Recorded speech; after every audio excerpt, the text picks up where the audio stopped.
ถ้าอยากแต่งภาพหัวโตแบบนี้เดี๋ยวในคลิปนี้ผมจะพาเพื่อนๆไปทำแบบ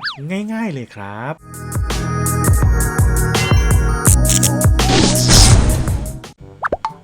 สวัสดีครับเพื่อนๆพบกับผมอีกแล้วครับกับนายต่อยักษ์ในช่อง About Boy สนมครับกลับมาพบกับเทคนิคการใช้มือถือง่ายๆอีกแล้วครับ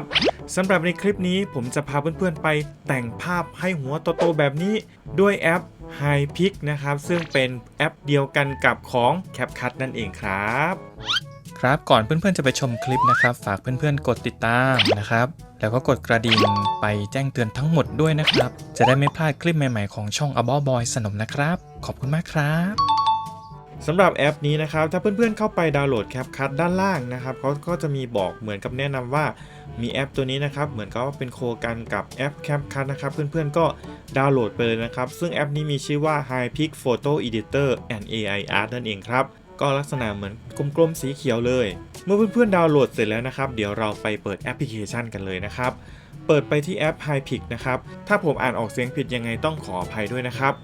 วิธีการทำง่ายมากเลยให้เพื่อนๆไปกดที่เครื่องหมายบวกนำเข้านะครับจากนั้นเราก็ไปเลือกภาพเลยนะครับซึ่งด้านบนเพื่อนๆสามารถเลือกอัลบั้มที่เพื่อนๆสร้างไว้ในแกลเลอรี่หรือว่าคลังภาพของเพื่อนๆนะครับเสร็จแล้วก็กดไปที่อัลบั้มนั้นเลยจากนั้นเราก็มาทำภาพหัวโตกันง่ายๆนะครับซึ่งผมก็ขออนุญาตเป็นน้องทั้งสองคนนี้นะครับแฝดแบทแมนน้องโน้ตกับน้องน็อตนั่นเองนะครับก็กดเข้าไปเสร็จแล้ววิธีการให้เพื่อนๆมาด้านล่างจะมีคำว่า Filter AIจากนั้นเลื่อนไปทางขวาสุดครับจะมีคำว่า Effect และมี Big Case อยู่นั่นเองครับกดเข้าไป1ครั้งแล้วก็ทำการโหลดนะครับ AI ก็จะประมวลผลสักครู่หนึ่งครับเมื่อเสร็จแล้วนะครับเขาก็จะปรับภาพให้โอ้โหรู้สึกว่าเดี๋ยวลองขยายดูนิดหนึ่งนะครับตัดค่อนข้างคมค่อนข้างเนียนเลยครับไม่ได้ทำหัวโตแบบง่ายๆนะครับอันนี้คือตัดแบบจริงจังมากเลยนะครับเพื่อนๆสามารถกดตรงนี้นะครับเพื่อดู before after โอ้โหมันสุดยอดมากเลยนะครับเสร็จแล้วกดที่เครื่องหมายถูกต้องนะครับถ้าสมมุติว่าภาพนี้ยังยิ้มไม่สุดเพื่อนๆสามารถไปที่คำว่า filter AI แล้วก็เลื่อนไปข้างหลังสุดคำว่า effect นะครับด้านซ้ายมือจะมีคำว่ายิ้มนะครับยิ้มแบบใหญ่ๆเลยรอแป๊บหนึ่งทำการประมวลผลครับตอนนี้ก็ยิ้มแบบสวยงามมากเลยทีเดียวนะครับโอ้โหยิ้มแบบสุดๆไปเลยนะครับหรือว่าจะยิ้มนิดนึง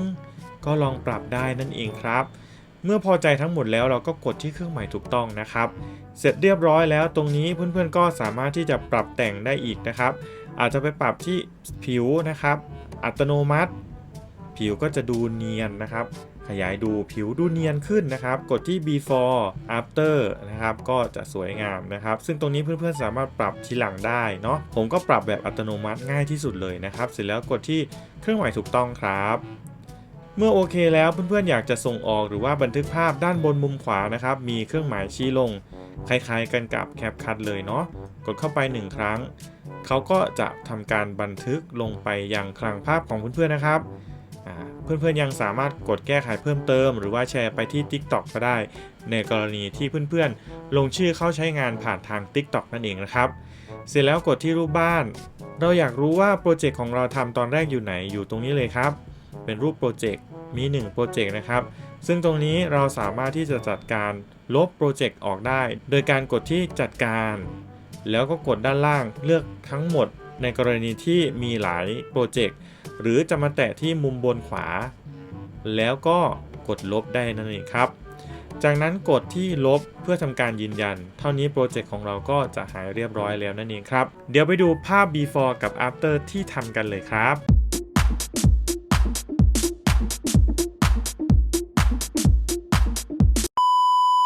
เป็นยังไงบ้างครับเพื่อนๆสำหรับการทำภาพหัวโตๆง่ายๆแบบนี้โดยไม่กี่คลิกนั่นเองครับสำหรับแอปนี้ก็เป็นเหมือนกับว่าเป็นพี่น้องเป็นพ่อเป็นแม่กับ CapCut นั่นเองนะครับ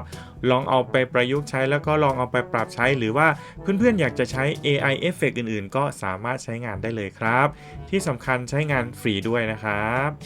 หวังว่าคลิปนี้จะถูกใจหลายคนนะครับถ้าชอบก็อย่าลืมกดไลค์กดแชร์แล้วก็คอมเมนต์มาร่วมพูดคุยกับผมได้เสมอครับและที่สำคัญเลยนะครับถ้าเพื่อนๆไม่อยากพลาดเกี่ยวกับการตัดต่อง่ายรวมถึงเทคนิคการใช้มือถือ